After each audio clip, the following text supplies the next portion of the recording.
Hi there. Let's do some scouring of cellulose and protein fibers in order to prepare them for mordanting and then natural dyeing. Let's start out with the cellulose fiber. I have pieces of linen cloth here and some cotton muslin cloth.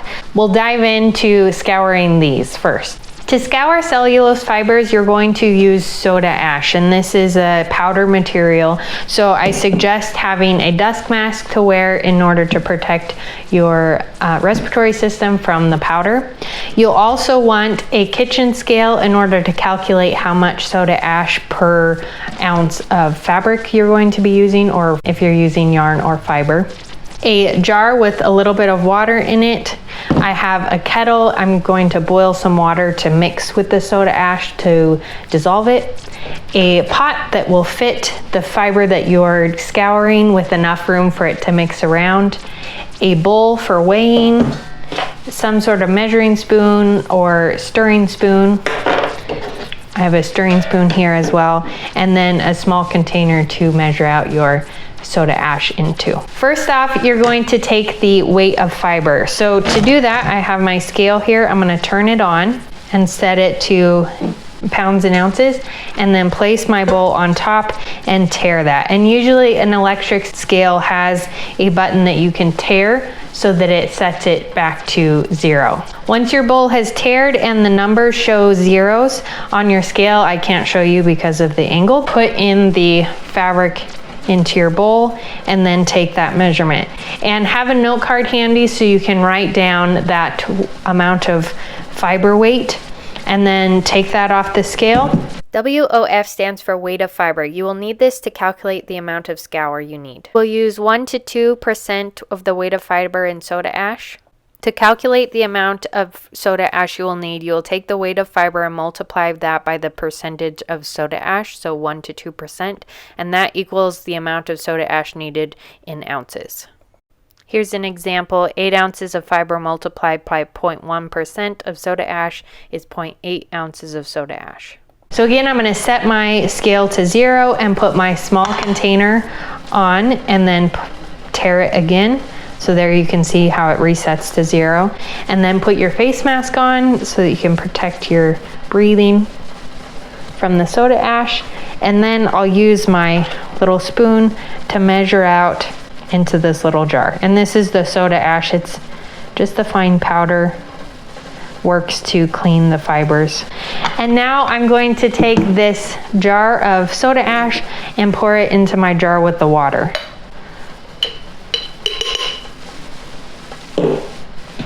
And then take my spoon and start to stir it up, just wetting the soda ash.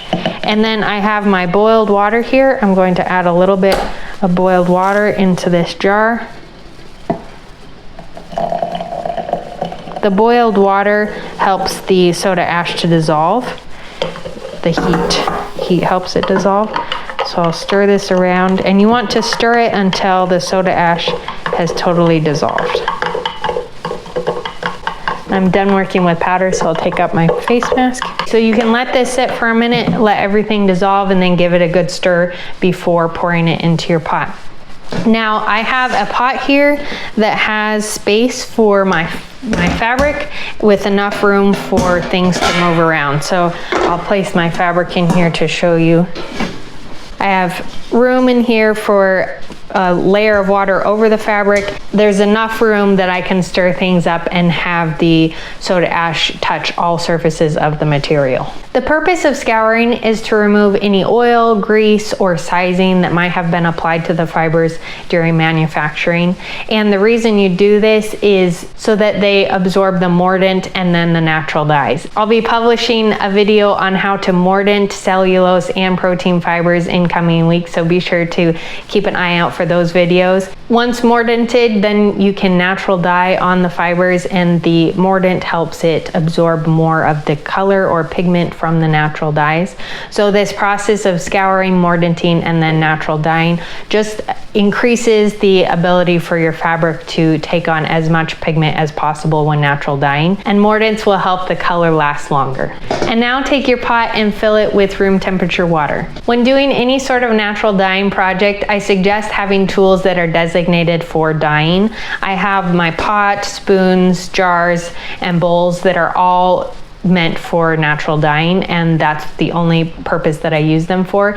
This will save from mixing them up with your kitchen equipment and any health hazards that could come up in the process of natural dyeing or with the mordants or any chemicals that you're using for the dyeing. Once your dye pot is full of water, you can add the soda ash water mixture. So I'm going to pour this in here and then use my stir spoon to make sure it's mixed in well. And then I'll add the fiber to the pot, or my fabric over here into this pot, and I'm just going to press it into the water so that it's covered, and give it a good stir. Get everything nice and wet, and try to unfold any folded up bits of the fabric. Allow it full access to the soda ash water. Once you've put your fiber into the pot, add more water until you've reached about 1.5 inches from the top of the pot. That will ensure that you're covering your fabric with a nice layer of water and things have space to move around in. I've added water and you can see there's more space for the fiber to move around in, so I'm going to stir things up. Make sure the soda ash is nice and distributed throughout the water and the fabric can move around freely. I had to transfer pots. I'm going to turn up my burner and place my pot on the burner. Now you're going to allow this to heat up to 180 degrees Fahrenheit and then hold that temperature for 30 minutes. And you want to stir occasionally, opening your pot and moving the fibers around in order to have the water and the soda ash reach all sides of the fiber.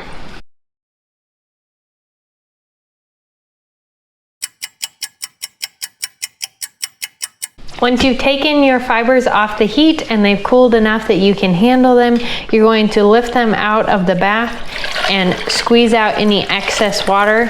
And I have this bowl here that I'm going to transfer them to.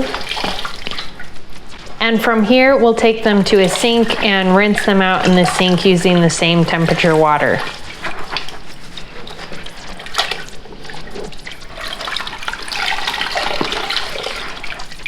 Now rinse your fabric or fibers out in water that is the same temperature as your scouring bath was. You can store your wet scoured fibers in the fridge for 3 to 5 days in a Ziploc bag if you're going to be mordanting soon, or store them dried by drying them out on a flat surface, allowing them to completely dry, and then storing them in brown paper bags or sealed in a Ziploc bag for future mordanting and natural dyeing.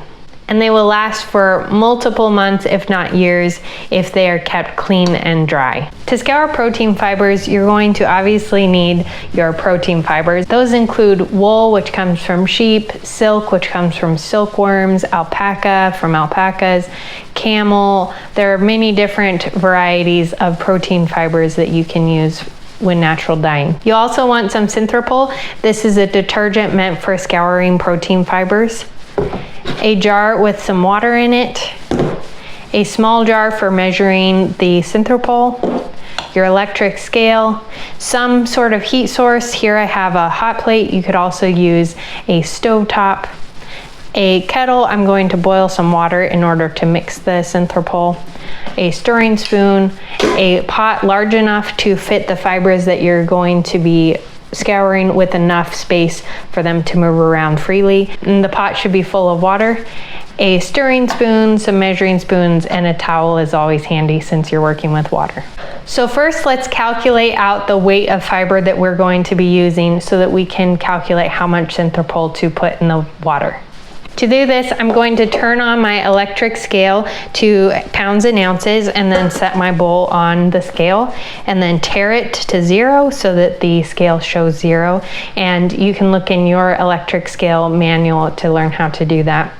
Now place all of your protein fibers that you're going to be scouring into your bowl and take note of that weight. So I have 4.3 ounces. Now I'll remove that fiber And I'm going to set my scale to 0 again, and then place my little jar on there and set that to 0, so I'm tearing it. Now I'm going to calculate how much synthropol I need in order to scour these protein fibers. For commercially prepared fibers, you will use 0.5 to 1% synthropol based on the weight of fiber. To calculate this, you will take the weight of fiber in ounces, multiply that by the percentage of synthropol, and that is the amount of synthropol you need in ounces. Here's an example of that calculation. 8 ounces of fiber, you'll multiply that by 0.5% or 0.05, and that comes to 0.4 ounces of synthropol. So I'm going to take my synthropol and gently, slowly pour it into my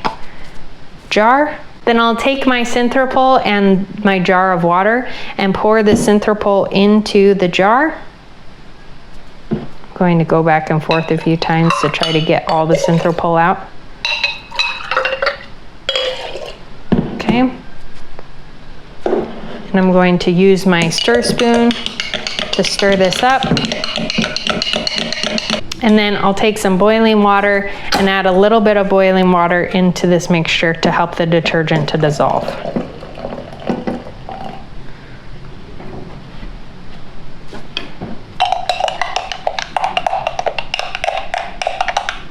Okay, and then set this aside until we're ready to pour it into the water. Now fill your dye pot or your scouring bath pot with water.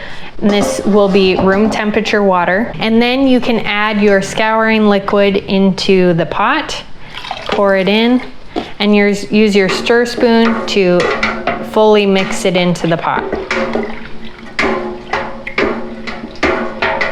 And then pour your fibers into the water bath. Press them into the pot of water so they absorb the water.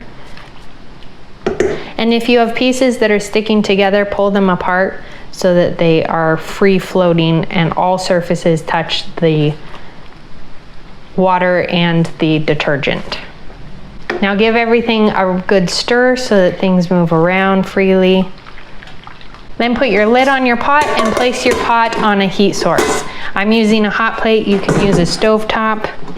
Set it to a medium-high heat, and you want to raise this to 180 degrees Fahrenheit, and then once it reaches that point, hold that temperature for 30 minutes. I use a meat thermometer to track the temperature of my scouring baths, and you can find the link to that in the description below.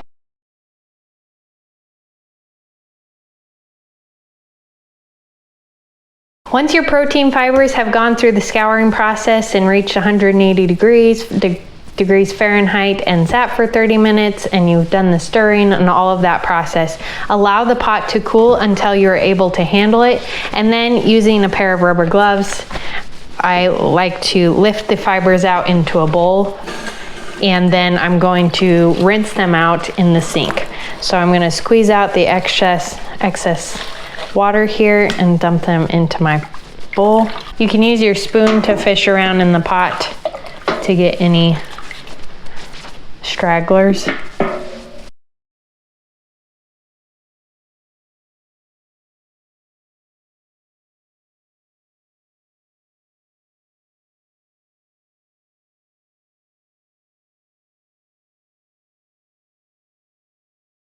You can use your scouring bath a second time. Add 50% of however much of the detergent or soda ash you need for your next scouring bath. Mix that in and then use it as we did before. When you're done using the scouring bath, it is safe to dump this down the drain. Make sure it cools a bit before you do that. Then go ahead and dump it down the drain or use it in flower beds.